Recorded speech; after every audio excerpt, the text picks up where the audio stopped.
Hello, everybody, and welcome to Friday's edition of Big Blue Kickoff Live right here on Giants.com and the Giants mobile app on the verge of divisional playoff weekend, my favorite playoff weekend of the year.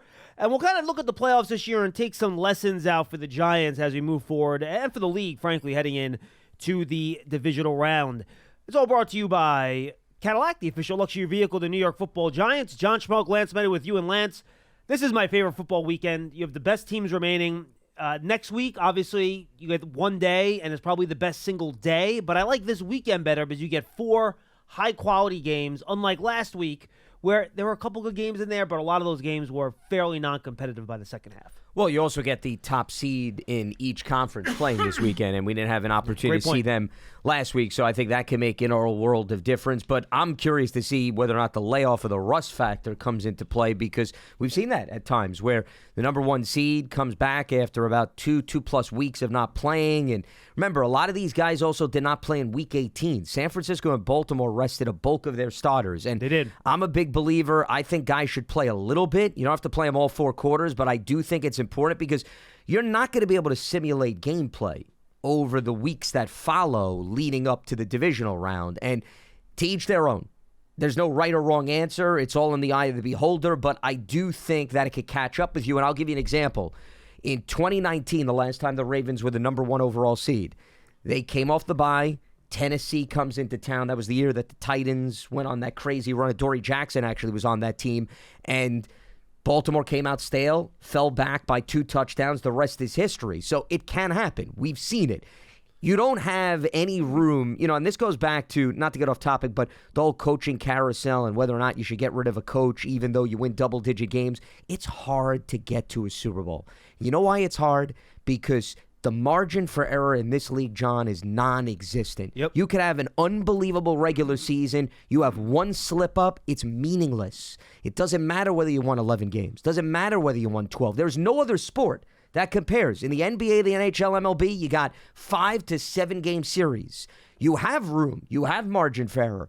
Doesn't exist in the NFL. That's why the best team in football doesn't always, obviously, at the end of the year, raise the Lombardi Trophy. Correct, and that's why everyone loves the NFL, because you don't know what's going to happen. It's not like the NBA where the better team will win that 7-game series almost every time. It's just not the way it works in the National Football League, which is how you're attracted to it. And Lance, a few things I want to touch on today before we get to your calls. We will open up the lines. Excuse me, hiccups. I apologize. 201-939-4513. And Lance, when I take a look at these playoff teams, and especially the teams that advanced and won last week, I can't help but not see the high level of quarterback play that we saw here. And guys that are able to make things happen even when things aren't perfect, right? C.J. Stroud made a number of throws with guys in his face off platform. Jordan Love did the same thing for the Packers. We know how well Jared Goff has played this year. And Patrick Mahomes and Josh Allen obviously speak for themselves. Baker's had right? a good season, too. And Baker made a number of passes down the field. And I think it just struck me watching those games that when you eventually get to the postseason and you're playing other really good teams that are, at this point, you're really getting personalized game plans every week where you really game plan for the opponent and you try to take away their strengths and, amplify their weaknesses. It helps your team so much to have the quarterback that can elevate you and make plays that aren't designed. You take a play where maybe the other team is playing the right coverage or they're making the right call to counter what your offensive coordinator's plan was. But you know what?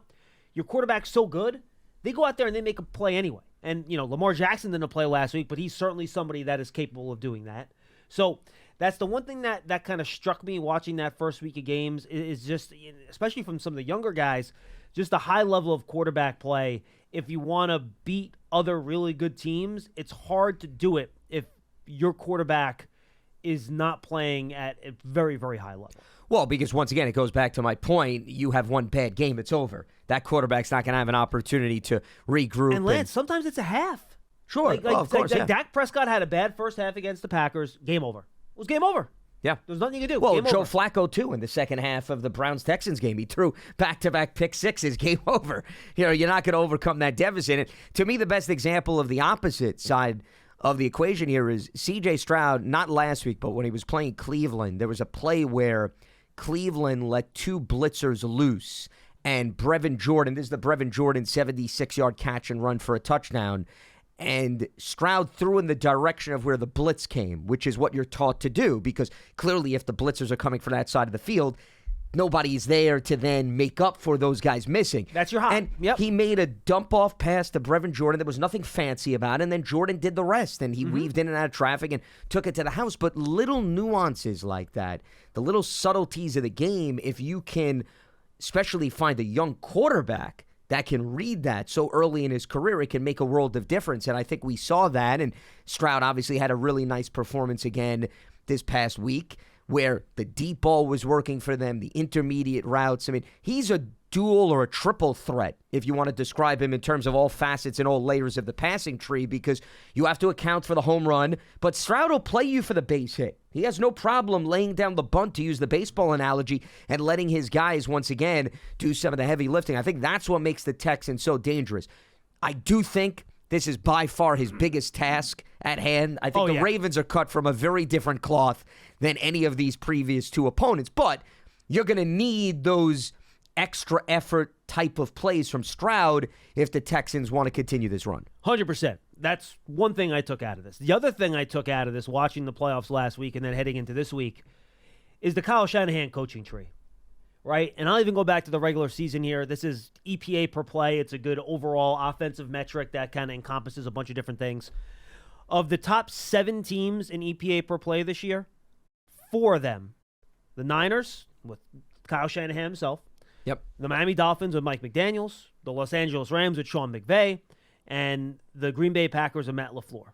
4 of the 7 top offenses in terms of EPA per play this year all came from the Kyle Shanahan tree. And all of those teams advanced this week, except for the Rams and the Dolphins. So, 3 of the NFC Where were the teams, Texans, just out of curiosity? The Texans, that's a good question. The Texans in EPA per play this year ranked 15th.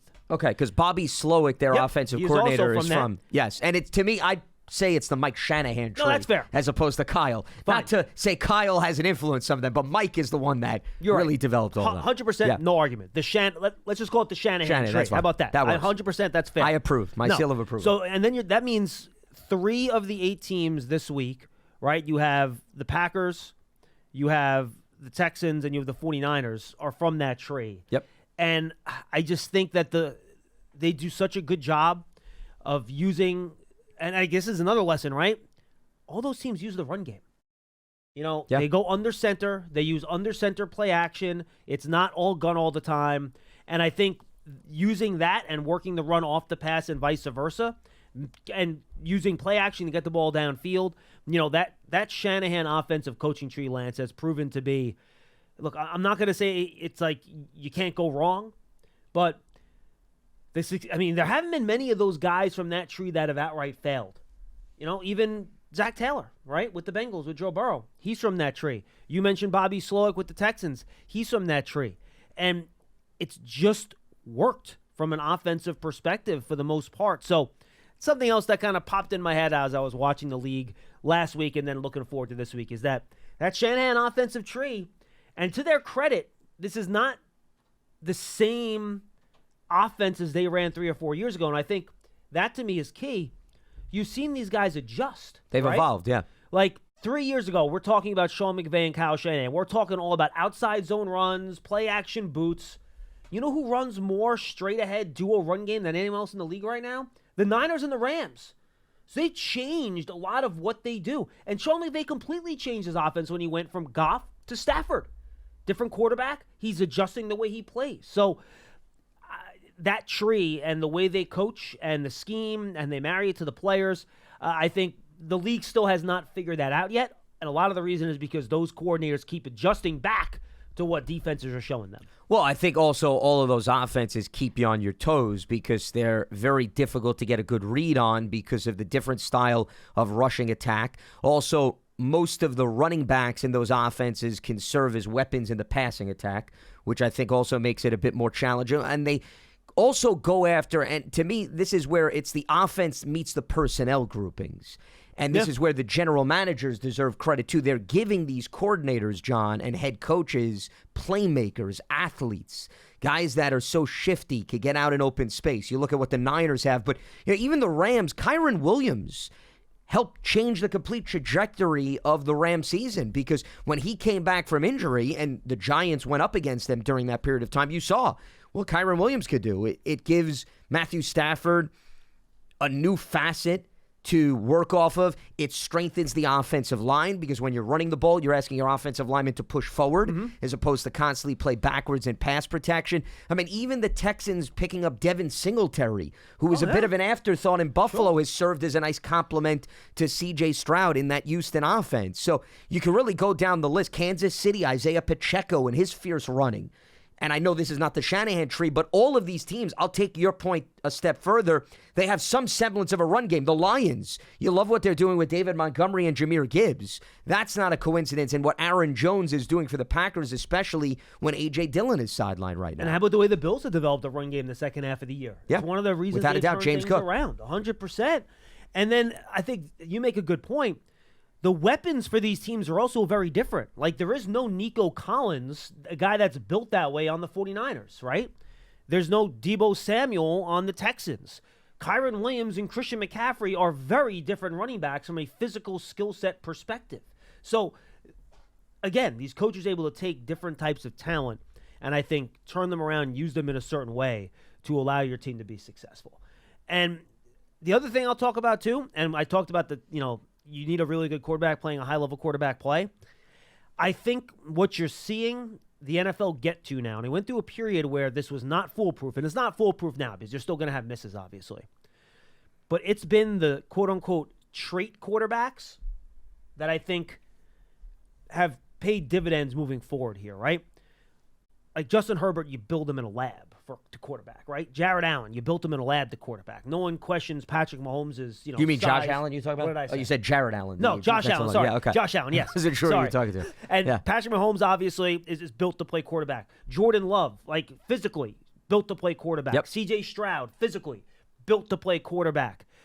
Lamar Jackson, even to an extent, a little bit smaller, but again, the physical tools are there, right? When they drafted Lamar Jackson, no one was worried about him being limited physically from playing the position. Like, he can do everything you need to do from a quarterback position, right?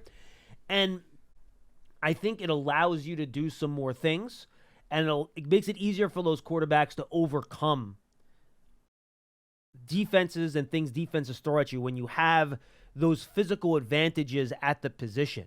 And, that's, I think, what made the Giants excited about Daniel Jones, right? Because between the athleticism, the size, and the arm strength, I think he falls, no one's in the Josh Allen category, obviously. He's a man amongst boys in terms of everybody. He's 6'4", 240, he runs like a running back. But, you need those physical tools. And, yes, I love Bryce Young last year. I still think he's going to be successful, but he has to be successful like a Drew Brees was successful, right? Where you got to pick people apart. He's not the most physically gifted guy. And I'm going to put Tua in the same conversation, right? Tua is a really accurate thrower. He's really smart, good anticipation, not a great mover, Lance. He's not overly big. A guy like Dak Prescott, since the ankle injury, he doesn't move as well as he used to. And just in terms of him, he was a fourth-round pick. And Lance, look where these quarterbacks were taken in that are playing this round. All right, I'm going to go through it for you. Lamar Jackson, first round. C.J. Stroud, what was the third overall? Yeah, well, I mean, high first-round pick. So. Jordan Love, first round. Baker first Mayfield, round, first overall. Jared Goff, was he or Wentz first overall? Goff was first overall, Goff right? was one. Goff first overall. Patrick Mahomes, first round. Josh Allen, top 10. I know people, Brock Purdy, da-da-da. 1 of 8, all right? Yeah. 1 of 8 of these guys were not first-round players at the quarterback position. So do exceptions exist? Sure. Is it extremely hard to find them and you can't count at it? Absolutely. Even go back to the quarterbacks in the last round, the guys that got knocked out.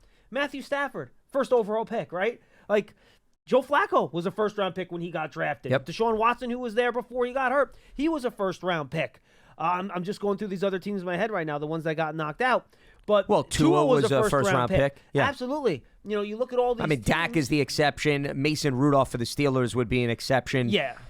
But look, they're starting quarterback. I mean, Jalen Hurts was a second-round pick, so there's a few. But the majority, the main takeaway is, yes, the bulk of them are from fairly early in the first round. And a lot of them top 10, top 15, right? Yeah. So, but, I mean, then again, they still need talent and the right ingredients around them, regardless of where the quarterback is taken. But my point is that if you really want to get a quarterback with elite traits that could take you somewhere, odds are you're going to have to pick them high in the draft. It's going to be hard to find them later. Can you find a guy that can help you win games and be a good NFL quarterback and get you to the playoffs?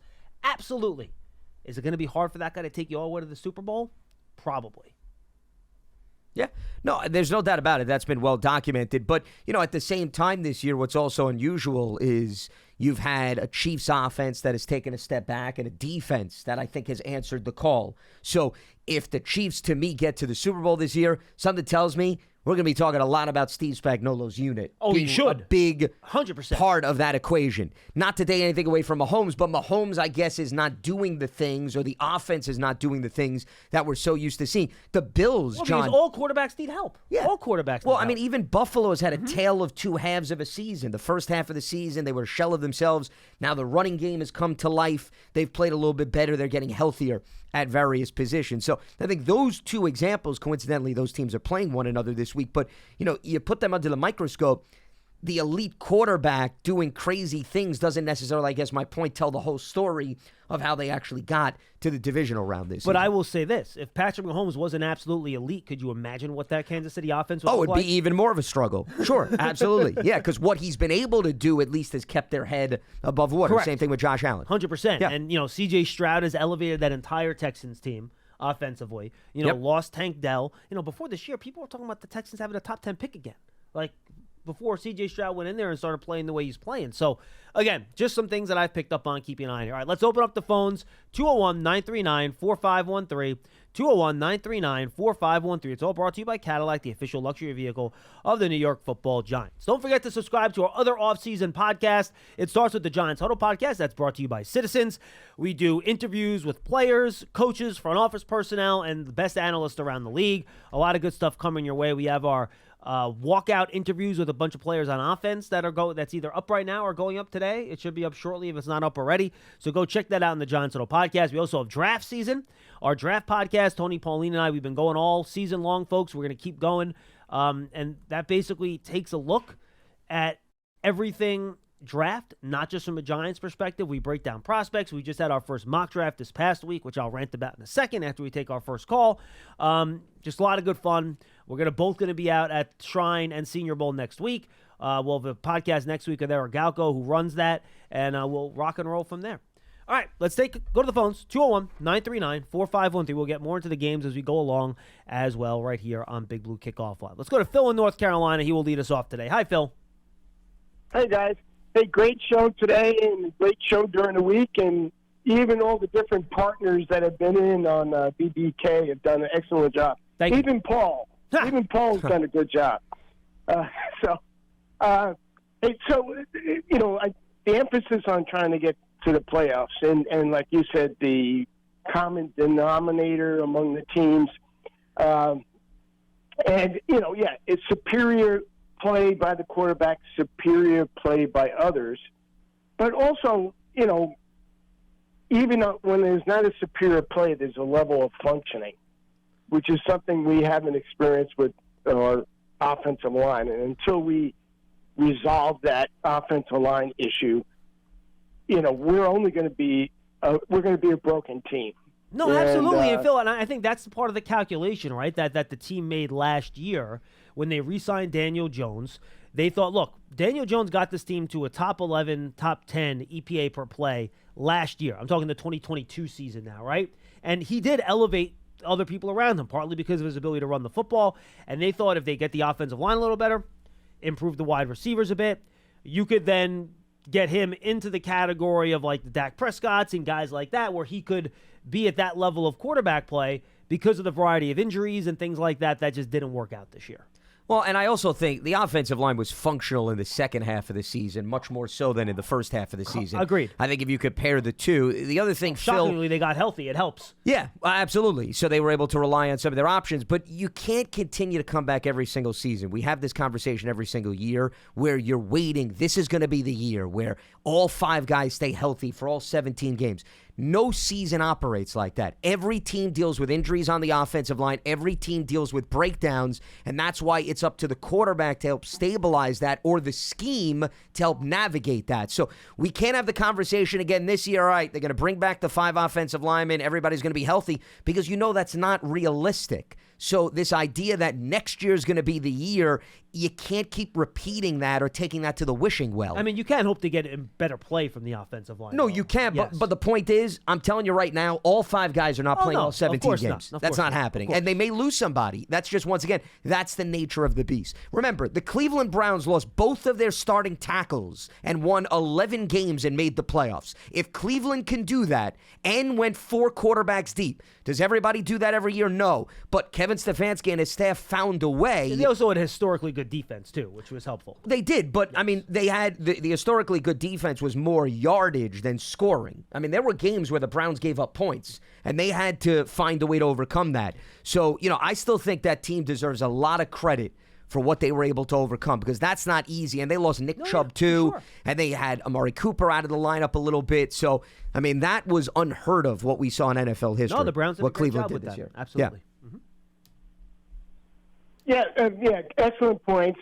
How do we get there, though? How do we, I totally agree with Lance that, we have to factor in injuries, whatever. Maybe not to the extent what happened last year or this current year. You keep adding talent. You keep adding talent. That's all you can do. Keep adding talent, yeah. And they already changed the offensive line coach this year. So, I mean, you can't really do much more than that. So they're trying.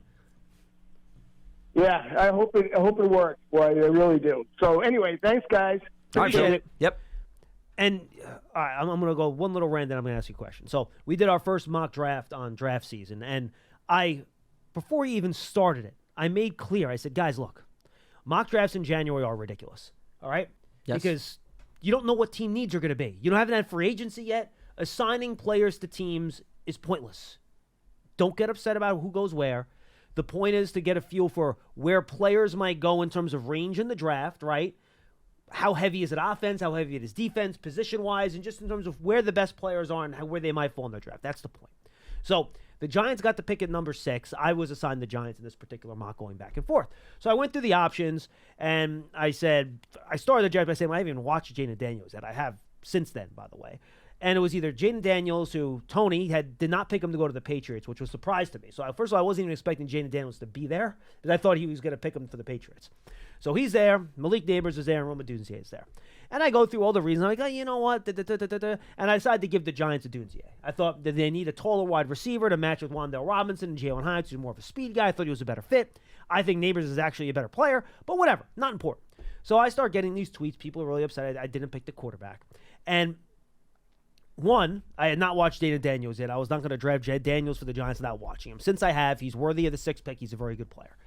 But, guys, do not go overboard on what you see from mock drafts in January. I was talking to somebody that his employer, makes him put out mock drafts in January. He hates them. Torture was the word I got for this, because needs are going to change. All-star games, combine, new data, pro days, injuries, a million things are going to change. Everything you're doing now is just getting to know the players, and then you figure out what teams are going to do later. And just keep that in mind. Don't lose your mind over every mock. The Giants coaches, including their head coach, have not even watched an iota of college tape yet. You don't think they're going to have input on terms of who a team drafts? And that's the same for all the NFL coaches around the league. Not one NFL coach has watched college tape yet. So nobody has any idea, even within their own buildings, what they're going to do in the draft today. Except for maybe a team like the Bears, because they're first overall, and they've probably thought about that for a little bit. But, just a tad. Yes.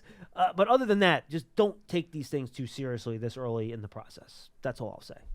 Yeah, I mean, I would echo your sentiments. I don't think I've even glanced at a mock draft or two. No. Mainly because I don't put much stock or substance in it. I think it's more important to digest free agency first. Yes. Let's see how that pans out. Let's see what teams address. Remember, the other thing, and I think I was talking about this with Paul the other day, there's going to be probably a trade also that's going to shake up the order too.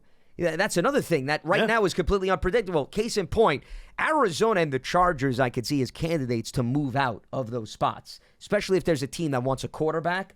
if one of those teams wants to move back and grab some extra draft capital, Here's the problem. They could very well do that. The problem is that if there's only 3 top 10 quarterbacks, by the time Arizona gets on the board at 4, they might all be gone.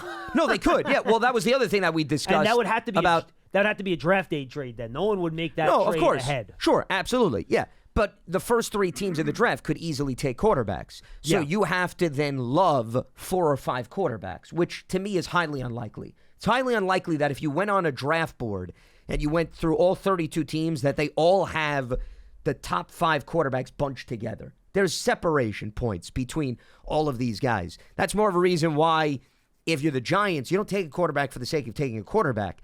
You take a quarterback because the guy that would perhaps be available for you at 6 is there. You don't settle. The worst thing you could do is settle for a quarterback that high in the draft because, remember, Don't pick the guy you have 25th on your board just because he's a quarterback. well, No. and here's the reason why that becomes dangerous, because even if you draft a quarterback this year, let's assume Daniel Jones is healthy, ready to go week 1. He's going to start. That quarterback's not playing that you drafted. Correct. So you're not getting an immediate impact, John, out of that player. That's more of a reason, if you screw that pick up, you are not only missing out on somebody down the road helping your team, you're not getting anything in the immediacy of the draft. 100%. So that's a double-edged sword right there. You don't want to put yourself in that position. That's why you never settle for a quarterback, especially after maybe 2 to 3 guys are already off the board at that point. The only way you pick that guy at 6 is if you think he is like one of the guys we talked about in the open, right? Yeah. The guys that can take your team to an extent, put them on your shoulders, and elevate everyone around you. That's the guy you pick at 6. You do not pick a guy that, I hope if we do the right things around him that we can figure out a way to make the playoffs. That's not the guy you pick. You want to pick that guy in the 2nd round? All right. Oh, sure. You could take a flyer Cool. on that. Yeah. That's fine. Then maybe he develops into something more than that. Great. Fine. No problem. I'll argue the utility of that based on, is that what you want? Is that the ceiling you want to set for yourself? But again, it's an inexact process. Guys can be better than what you think they are when you pick them. But, just something that in terms of the draft that I want to make sure people are clear on in terms of, strategy, what you're thinking about. Guys, we have some open lines, 201-939-4513, 201-939-4513. Lance, which game this week, and I'm going to take Chiefs-Bills off the table because I wouldn't consider that an upset no matter which team wins that game. Yeah. Of the other 3 games. It's a 2-3 matchup anyway, yeah. Which team do you think has the best chance of walking away with a win from those 3 road teams, the Texans, the Packers, and the Bucs? I'd probably go Tampa Bay of all 3. I do not think there is any team that matches Baltimore. Now, could the Ravens get upset? Sure. I mean, look at what happened to the Cowboys last week. Anything can happen in the NFL. But if Baltimore brings its B-plus game on Sunday, or Saturday, excuse me, the Ravens should win. I mean, I think the Ravens are the well-oiled machine right now in football. San Francisco, right behind Baltimore. Green Bay played very well, but I think the Niners' defense is a bit different than Dallas, and we have not seen San Francisco's defense have the level of performance that we saw to Dan Quinn's unit. So can Green Bay duplicate that in back-to-back weeks? Not necessarily sold on that. And I'm not sure the Green Bay defense can slow down the Niners offense, to be honest with you. And that, to me, was also one of the biggest surprises of the Cowboys-Packers game. That was the surprise for me. Joe Barry was actually being run out of town by Packers correct. fans. They were looking forward to Matt LaFleur making a change, and now they know it's probably going to be that much more difficult under the circumstances. Then again, they still could make a change. Not that I'm campaigning for anybody to lose their job. So Baltimore and San Francisco, I don't see that happening. That's why all eyes come back to Tampa Bay, Detroit. The Bucs, they've got a lot of weapons around Baker Mayfield. Baker Mayfield protects the ball. That Lions defense is to be had, okay?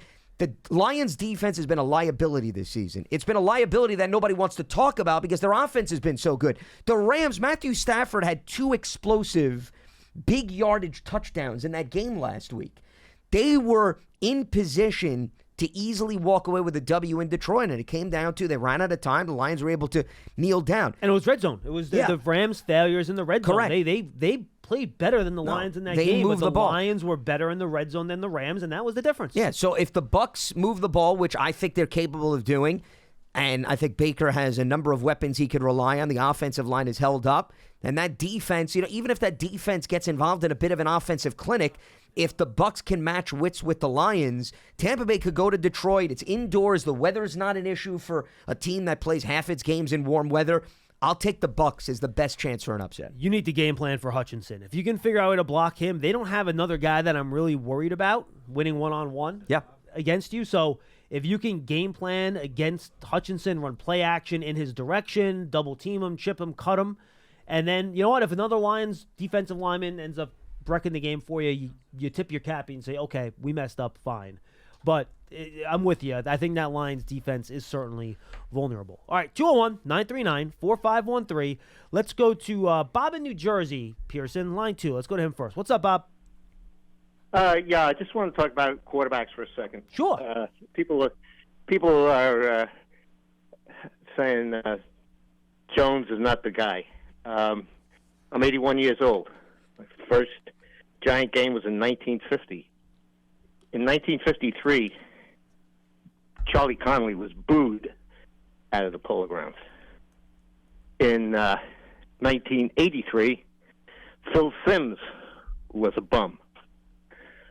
The only difference between them is the neck injuries for Jones, which is really an issue. Well, Bob, the neck and the knee. Yeah, the torn ACL is serious too. Yeah. Well, yeah. I mean, the other guys had knee problems too, though. I got you. Fair enough. I hear you. Okay. Yep. So they got to build a team. Charlie Connolly all of a sudden became great when the Giants built a team around him. The same thing with Phil.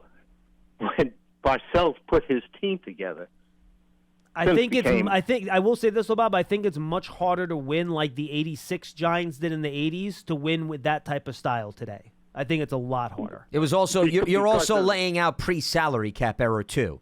Let's not forget about that. And the free agency issue was big because they changed players all the time. However, you can still build a team. Of course you can. Sure. Of course. Look, Frisco has the 7th round quarterback who turns out to be good, but how good would he be playing behind the Giants line? Yeah, but Bob, how about this? One of the reasons they can build such a good team around him is because Brock Purdy's not making any money. Yeah, exactly. Yeah, that's true. That's true. You know what I mean? The thing is, but my point is that how about giving Jones a break here? The team he's working with is not a team on a par with any of the big teams. Oh, of course. Okay? And Bob, we said that the first 5 or 6 weeks before Jones suffered his first injury of the year. He went out. It's not your guy. It's not. No, your guy. I know. Yeah. He did not have a chance to succeed against the Cowboys and against the Niners in those 2 games. He was under siege immediately. He did not have a chance in either of those 2 games. You see, Bob, I think the biggest challenge is games, go ahead. Yeah, go ahead. In those 2 games, he had 1 series, the first series in the first game, when the offensive line actually played well. Well, yeah, and I think that first series, the plays are scripted. You can move remember, and a lot of that was him scrambling. That first series against Dallas, people forget. Yeah. Almost half the yards were Jones scrambles because he got pressured and he had to run away. Yeah. He just happened to gain yards, and you can't sustain an offense with, doing it that way. Lance, go ahead. Yeah, no, I mean, what I was going to mention, Bob, is I understand you preaching for patience. I just think if you look at the NFL landscape overall, this is not necessarily anything or a shot against Daniel Jones. Teams, they get to a point where they can only wait so long because of the salary cap issues and so forth. So when you have a quarterback that can't stay healthy or you have issues with the personnel around the quarterback, what happens if you look at trends is teams decide to go in a different direction, not because the player doesn't have potential, they can't continue to play the waiting game. And that's, I think, the biggest challenge right now for Daniel Jones. Exactly. And it's not his own doing. No. It's the fact that he's got to stay on the field. That's number one. You can't evaluate a quarterback if they don't stay on the field. He's only had 1 fully healthy season, okay? The Giants, they can't use their imagination to evaluate the signal caller. Well, let me ask you something. And Bob, hold on 1 second. Hang with us. And Bob, I'll ask you this question too, but I'll ask Lance first. Did you learn anything, aside from health, did you learn anything about Daniel Jones this year as a quarterback that you didn't already know heading into the year? No, nothing at all. Neither did I. How about you? It's status quo for me. Yeah, absolutely. Absolutely. And absolutely. That's a problem. But that's coming off of him leading them to the playoffs and winning the playoff game. Sure. That's the last thing I know about him.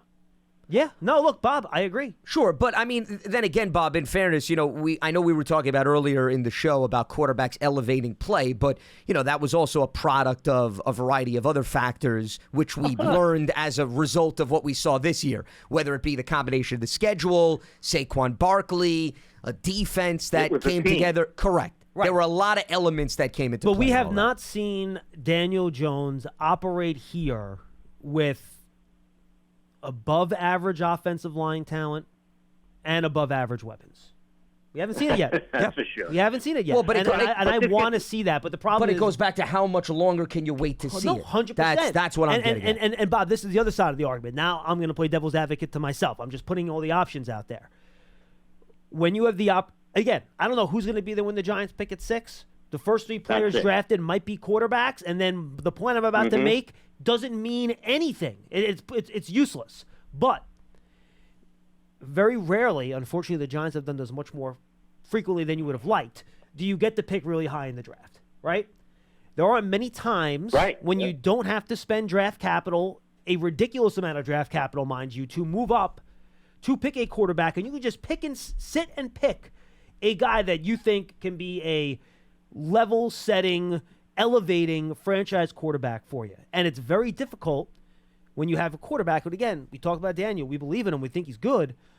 When you have a quarterback that's had a lot of injury issues, right, and coming off torn ACL, and this is, I think, the point those fans are making, can you pass on that player if he's sitting there staring you right in the face at number 6? That's where the debate and the tough conversation has to happen. You know what I mean?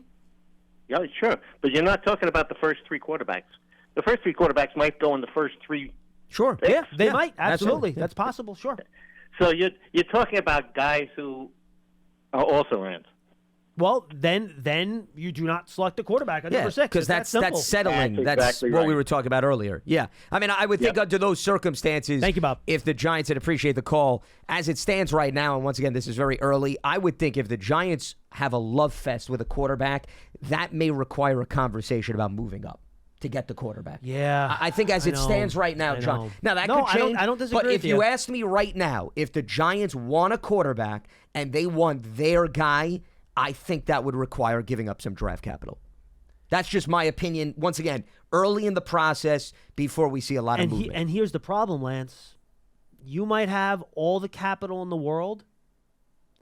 These teams are so quarterback needy. I'll put the Bears aside because they actually do have somebody in-house that I think has shown that, I would put him into a Daniel Jones level of quarterback in the NFL, right? I think, same tier. You can argue where they rank in that tier or whatever. We can have that conversation. If you like Fields better, I get that. That's fine.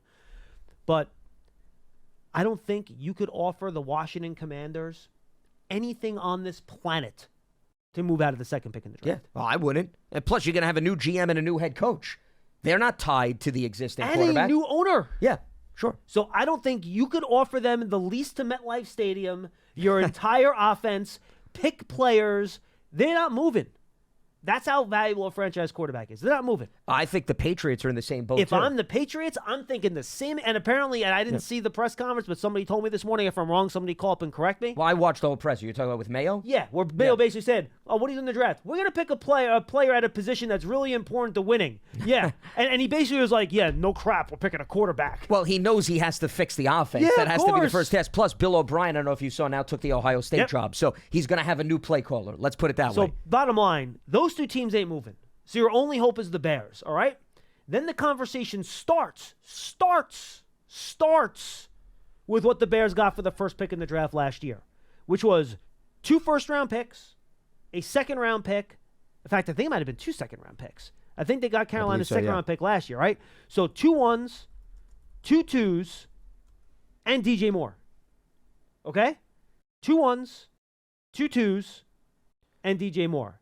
Is that correct, Lance? Let's see. I'm looking up right now. Bears sent the number 1 overall pick in the 2023 draft to Carolina in exchange for DJ Moore, selections in the first and second rounds in 2023, 2024 first rounder. So there's 2 first. So it's 2 1s. Yeah, 2 1s, 2 2s, and DJ Moore. And DJ It's a Moore. 25 second. Yep. And by the way, first-round pick this year is more valuable because Caleb Williams or Drake May Well, there's or more Jaden substance Daniels, at that position. Yeah. Pick your choice. Yeah. They're all going to be graded higher than any quarterback in last year's draft. Yep. So, and I know the Bears or the Panthers moved all the way up from 9. The Giants are at 6. 6 and 9 is not a huge difference in terms No, of it's what still you're going to be given. costly. It's in Yeah. the window. Yeah. So, do you think the Giants, and this goes to Bob's first point in this call, right? From a roster building standpoint, can give up 2 1s, 2 a Pro Bowl level player, and then something else, if you bring in that quarterback, are you going to be able to build enough around him for him to succeed? Would you like to be the Carolina Panthers right now? Well, that's what I was going to say. Bryce Young is the perfect example, Yes. right? They got the quarterback, and then they put him in a situation where he's running for his life. The offensive line's a mess, and now they have to pick up all the pieces this season. And, oh, by the way, a new coach and a new general manager are now coming in to start the process all over again. Not a great situation to be in. No. In fact, I think it's fair to say, Lance, that might be the worst situation in football right now. Oh, well, based on how long or how short coaches have lasted, I always joke and I say, who would want the job? Somebody wants the job because there's only 32 of them. Correct. Okay, so somebody's going to take the job. But I was talking with somebody who's covered the Panthers on my Sirius XM show when they made the change from Frank Joe Reich. Person? No, not Scott Fowler. Okay. He's been covering the Panthers since '95 when they came in as a franchise. And I said, whoever is hired as the next coach, just tell him to maybe lease the house. Yeah, rent. As opposed to Rent, don't buy. Yeah, do not make a heavy investment from a real estate perspective because the track record doesn't bode well. And I know we're making light of the situation, but the facts are the facts. And even taking the ownership situation and the quick trigger finger out of the equation, I mean, you don't have resources to make the roster better. Because because you gave them all up. Sure. And by the way, I think they're bottom 10 in cap space. They don't even have a ton of cap space. That's the situation you don't want to get into. And again, if there's a guy that you think is going to be your C.J. Stroud, whatever, and can you give up too much for a guy that's going to play the way Stroud has as a rookie? You probably can't. But boy, it gets hard real fast. Bob is in Bloomfield. Let's go to him next. Bob, what's going on? Hey, guys. Double Bob. What's up, Bob? So I was listening in on the last call, and I'll ask my question real quick. Yes, sir. First, I just want to comment that in defense of Jones, it's very difficult to play quarterback behind an offensive line that's having difficulties like the Giants have. Oh yeah, we said that. Yeah, we agree with you, Bob. Yeah, Absolutely. And I agree with you guys, and that's a real unfair assessment because they just couldn't block it all. He would take even Eli at the end of Eli's career. I would have loved to see Daniel in front of the and again, not that the offensive line the second half of the season was some dominant all-pro unit, but at least it was functional. Yeah. I would have loved to see Jones with that line in front of him against what was a much easier schedule as well in the second half of the season compared to what he had to deal with in the first half. Yeah, and my point, you could put Patrick Mahomes behind that line, and he wasn't doing anything. So basically, my question's this, guys. This has been troubling a lot of guys in my area here, big Giant community. And the question's this, right? You go into OTAs, you go into training camp, you go into the regular season. You're 10 weeks in. Every time you listen to a coach come out, Bobby Johnson, Wink Martindale, they come out, technique, we're going to watch the film, we're going to get better with technique. You guys would know better than me. These are pro football players, right? If I did this on my job, I'd be fired after all that time. How many weeks can you say the same thing, that we're going to work on the technique? At some point, making millions of dollars, you got to understand the concept of the technique. Does that mean that maybe the coaching, because I'm a big Dable fan. I'm really aggravated with the press that's going on. I really think Martindale backdoored him with those Wilkins brothers. I didn't like the positionalist defense that he so preaches. The same thing happened in Baltimore at the end of his career, up there arguing with Harbaugh and getting out of there.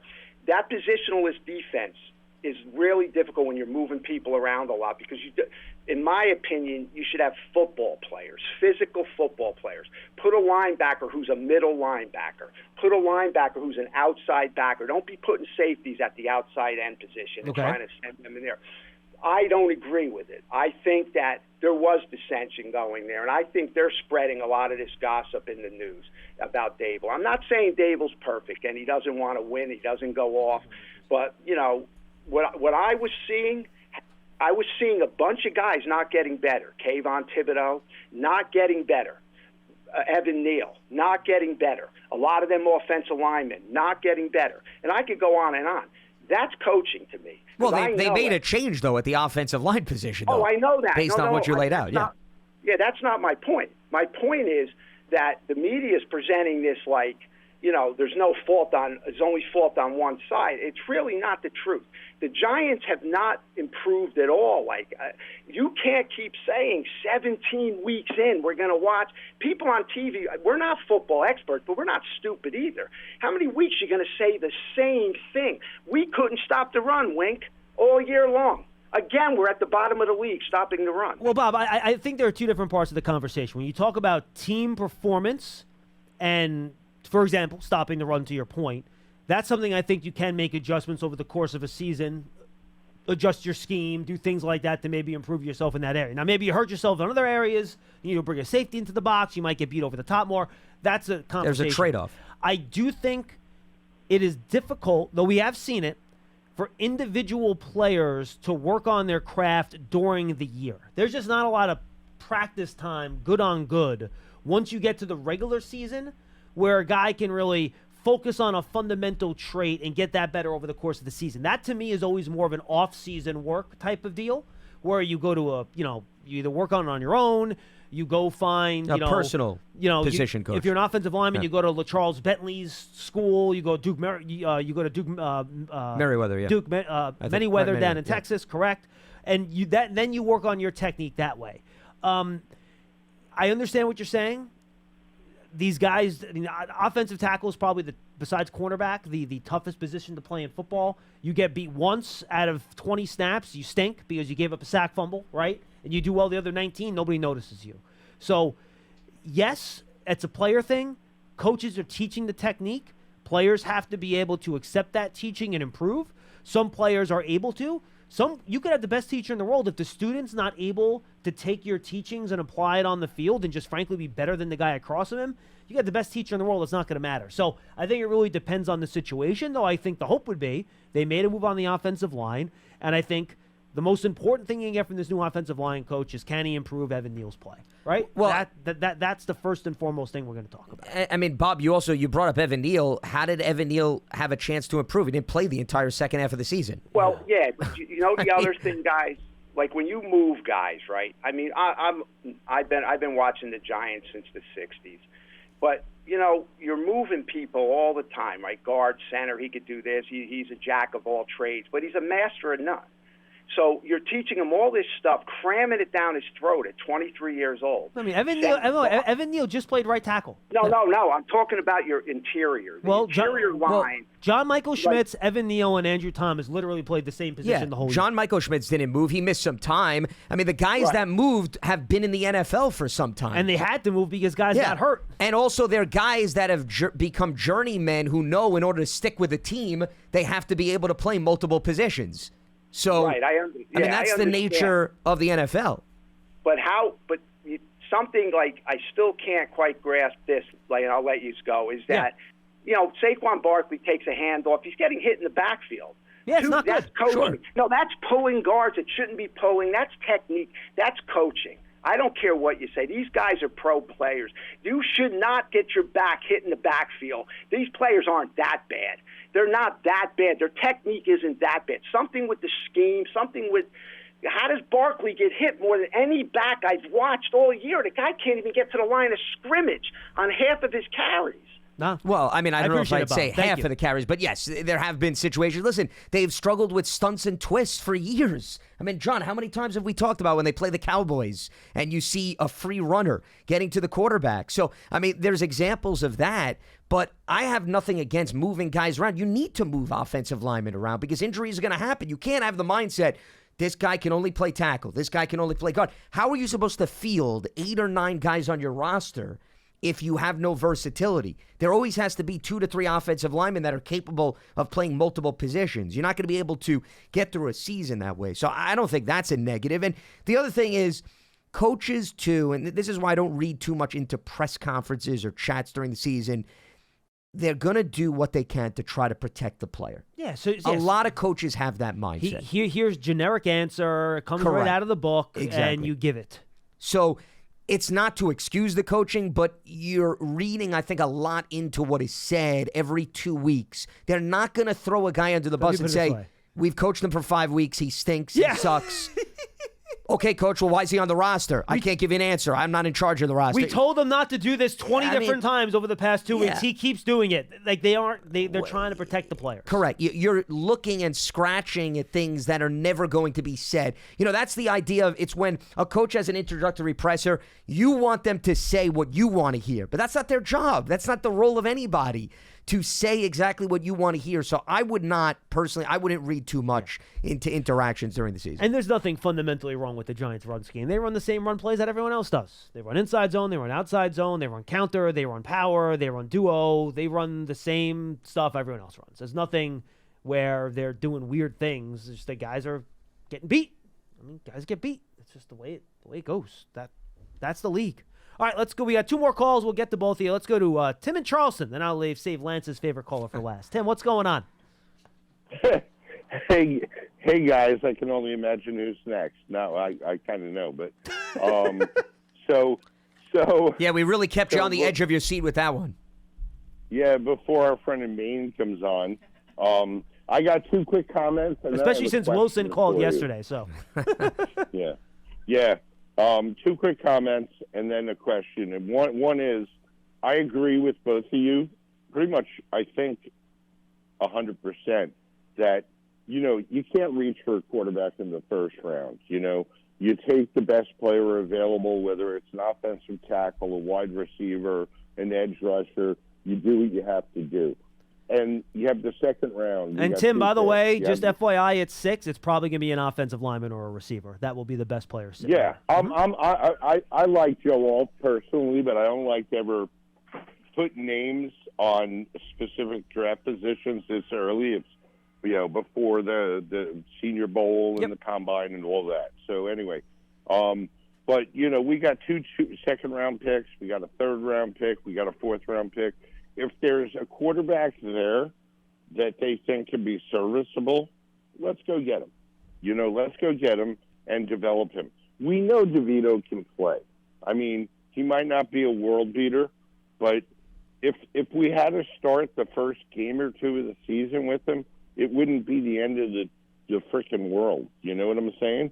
So, Tim, my guess is you're gonna have to have 2 other quarterbacks in this building in the spring, because Daniel Jones is not gonna be able to participate in OTAs or minicamp, and you need 3 quarterbacks. So the Giants are going to add 2 quarterbacks in some way, shape, or form between now and when OTAs begin and when the players report. So whether that's a veteran, a draft pick, 2 veterans, 2 draft picks, at least 2 more quarterbacks will be in the building by then, at least in my opinion. Yeah, no, I'm in agreement with you there. Yeah. I'm all for an affordable veteran and a draft pick, so that we have 2 ways we can go. At the end of the day, but honestly, Tim, I'll just say this: I realize you're saying this now. If the Giants are Week 1 at Dallas Sunday Night Football, which is something we've seen a bajillion times before in our lifetime, you're going to feel really good. And again, this is nothing against Tommy, but are you going to feel really confident going to that game if Tommy DeVito's starting for you in Week 1? I'm not going to feel really confident going into Dallas on Week 1 if Johnny Unitas is our quarterback. Well, good luck bringing him back, by the way. Yeah. Honestly, because the NFL keeps screwing us over with that year after year after year. You're a big market team, Tim. They're going to want you against another good team in Week 1. It's just the way it goes. Yeah, well, put us against Washington. It's like give us a chance to start the season on a positive note, for crying out loud. Well, who knows? Washington may be vastly improved with a new coach and a new GM this year. So be careful what you wish for. You don't know how Washington's going to look. Well, they may be, but I don't want to be in Dallas. No, I agree. I hate the divisional Week 1 game. Yeah. Get rid of it. Play a team in the AFC. Play a team in a different division. I don't want to face an NFC East team. You play the AFC North this year. So I don't know if the Steelers, the Ravens, or the Browns, or the Bengals will be any easier. Giants, Steelers. Well, I'll bet you right now, Giants, Steelers are a primetime game. Well, they opened up a few years ago. Remember when Roethlisberger and them came here? Yep. So I wouldn't be surprised if that happens. Yeah. Then let's play the Bears. That's a big market. That's Bears aren't on the schedule, Tim. Now you're really in the wishful thinking. Yeah, he's just throwing out random teams. Do you want to play? Wait, would you like to play the Carolina Panthers too? We could try to contact the league and see if they can. The Panthers are on the schedule. I thought you said Yeah. I thought you said NFC North. No, my AFC bad. No, we were talking AFC North. AFC Yeah, North. AFC North. Yeah. AFC North. Okay, my bad. Yeah. It is So, AFC North. the other- And it is AFC North, NFC South, and then the Seahawks and the Vikings. That's what the Giants' schedule is next year. All right. So yeah, I mean, And the Colts. usually I know that because you can predict unless they change the divisions, you can predict this 14 to 17 games of the NFC schedule years in advance. Yep, sure, yeah, because they rotate. Usually, Yep. yeah. Usually I know that, but so the question I have is our new offensive line coach. I forget his name. What is it? Carmen Brasillo. Thank you. I remembered it was an Italian name, but that was about all.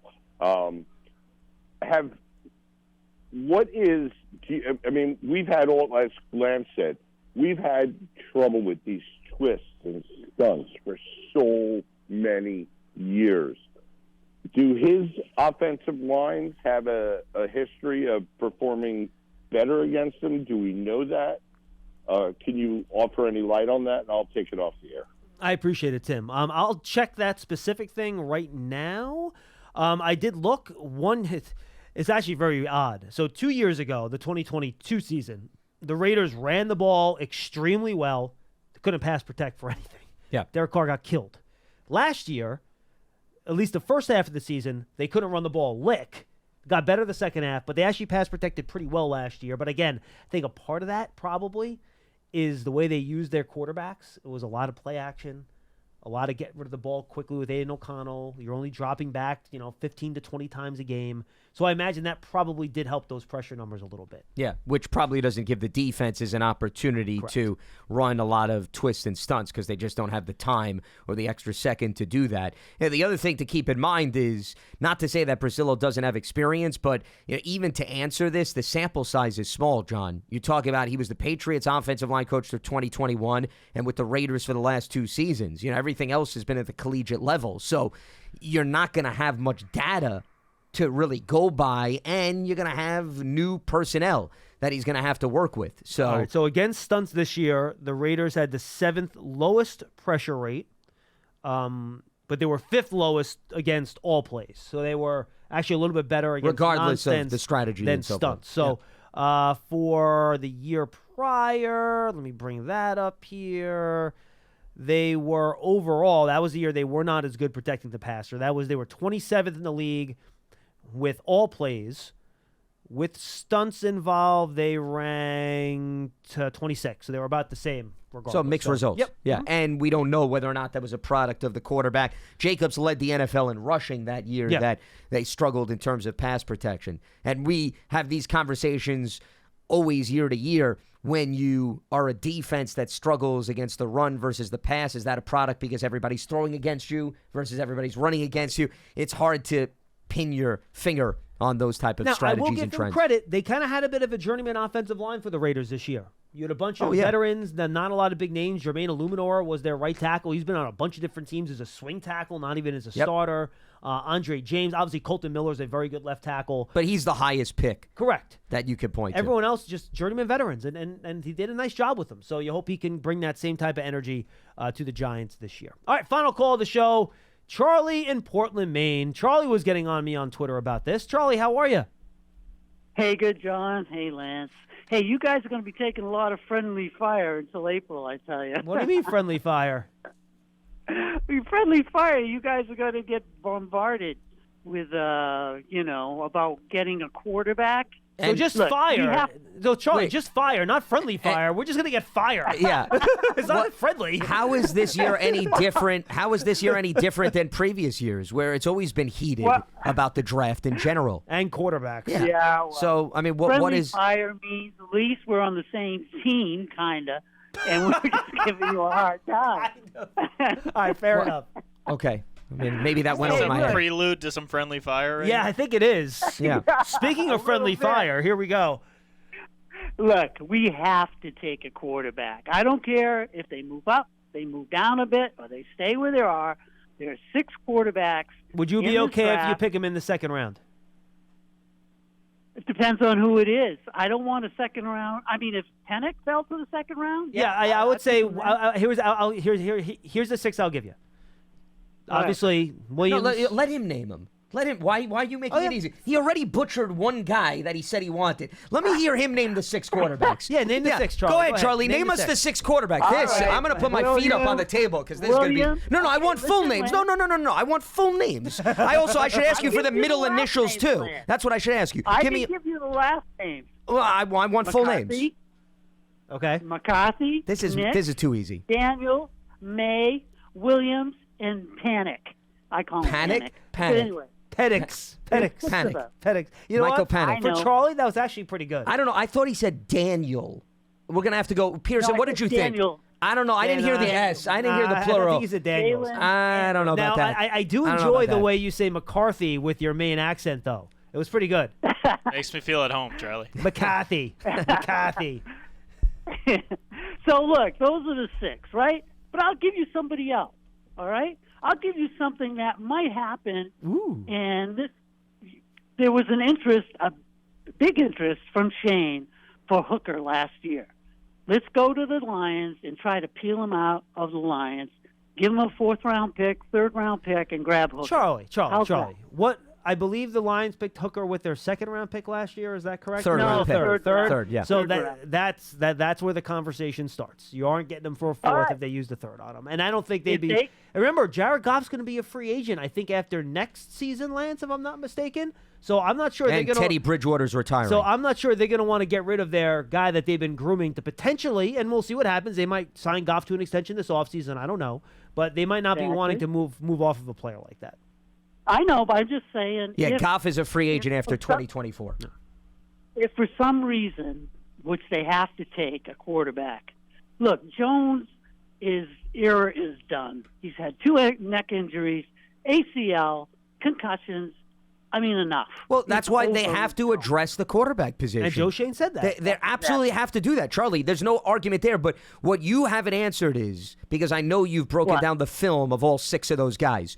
In your estimation, all 6 are even, meaning there's no differential between all 6 of those guys. So if you take one at 5 or one at 6 or one at 15 or one at 44, there's no difference between any of those quarterbacks. All 6 look beautiful in a Giants uniform. You put them in right there. They're ready to play. It doesn't matter. The environment, irrelevant. Charlie, I would think one of those guys would be available either when the Giants select in round 2 or maybe you move up a few spots to get one. If all 6 of those guys are off the board when the Giants select, 39, I think, something like that in the 2nd round, I would be surprised. I don't think that's going to happen. Look, all 6 of them have had better college careers than Daniel Jones. How many NFL games have they played? Well, they haven't. How many? Okay. But so you're going off. You're comparing. Wait, let me get this straight. You're comparing a collegiate resume. Stroud didn't play in the NFL games either. How's he doing? Yeah, Stroud's having a good season. Does everybody turn out like C.J. Stroud? Does everybody turn out every college quarterback in the NFL history archives has turned out to be C.J. Stroud? So how's Bryce Young making this year, Charlie? 3 out of these 6 will be like Stroud. I bet you that. Ooh, I don't know if they're going to be like Stroud. How did the 2018 draft class turn out, Charlie? How did those top 10 quarterbacks? 2018 draft class. That's why. No, but you just said. Hold on a minute. You said that 3 out of the 6 are destined for greatness. So I gave you 4 in the top 10 in 2018. May, yeah. There's 2 right there, and there'll be another one. So you truly think that high when was the last time that high volume of quarterbacks in one draft class all panned out? 1983. What year is it? 1983. What year is it now? What year are we in now? You're arguing against yourself, Charlie. I mean, I don't know. Trying to help you, dude. I don't know why you put him on to put him in this position. What year is it, Charlie? Wait, no, I want to. What year is it? What year is it? Is it 1984 right now? Is it 1984? No. Okay. So you're referencing. It doesn't matter. So you referenced 1983 was the last. They're good quarterbacks. Look, we don't have a quarterback. You have to take a swing at it. And if you miss, you have to try again. No, but you make a logical swing, okay? You don't get in the batter's box and just start swinging like crazy, okay? You don't twirl yourself around and do the hokey pokey, you don't just sit in the batter's box and let the pitches go by every year. No. You don't do that You're either. right. You find a middle ground. You're right. You don't take ball after ball, but you don't swing like crazy, okay? The hitter's coach, okay, tells you to be disciplined and find a balance. You just want to go in and swing for the fences. No, You don't I care about don't. doubles. You don't care about singles. You don't care about base hits. You don't care about running We the already bases. You don't got care a about single. fundamentals. It's called Daniel Jones.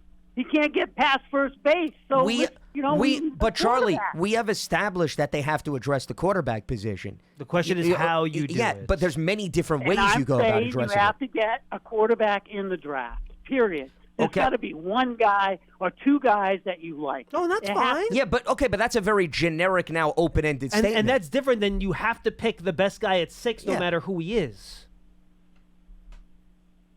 You have to pick the best quarterback. You can't go through this draft and not pick a quarterback. Charlie, okay. So now you're talking about so meaning if they love a quarterback in the 6th round, that makes you feel warm and fuzzy. That's what you're saying. No, I'm saying Well- they have to pick a quarterback in the first round, second at worst. Okay, if somebody that's drops. fine. If you want to But that's say it. that's okay. If you Okay. want to put first Well, and that- second round there, that's a different conversation. I get that. But Charlie, what happens if they don't like any quarterbacks?